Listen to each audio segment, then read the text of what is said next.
好，来乡亲啊，继续来看由立法院长韩国瑜率领的庆贺团，后日就要出发到美国参加到川普的就职典礼。总统赖清德早起特别接见这团8人的朝野庆贺团，因为天气真冷，总统特别送因烧包甲保温罐。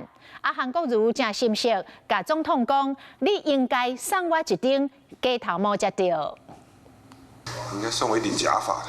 很冷的。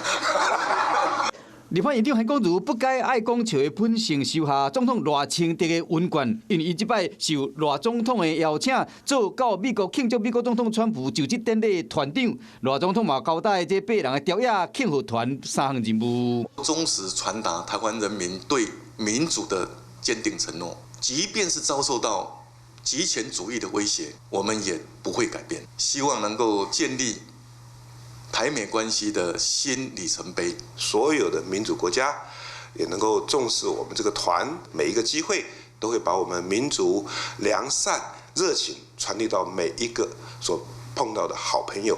韩国瑜致辞的时，讲起了7个跨党派立委的主力，敢若讲到美国的任务。面对即马针锋相对的国会，总统赖清德致辞的时是引用台湾漫画家李良杰的作品，加蒋渭水遗书的名言，强调团结2字。在福尔摩沙，没有什么仇恨放不下，也没有什么不快过不去，团结真有力。我怀念你的支持。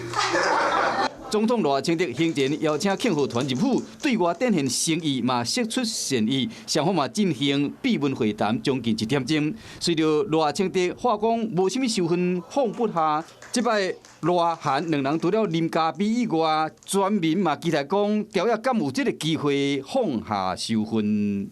Hello， 我是张新文，想要抢先掌握最及时的新闻资讯吗？赶快订阅、按赞、开启小铃铛，锁定华视新闻 YouTube 频道。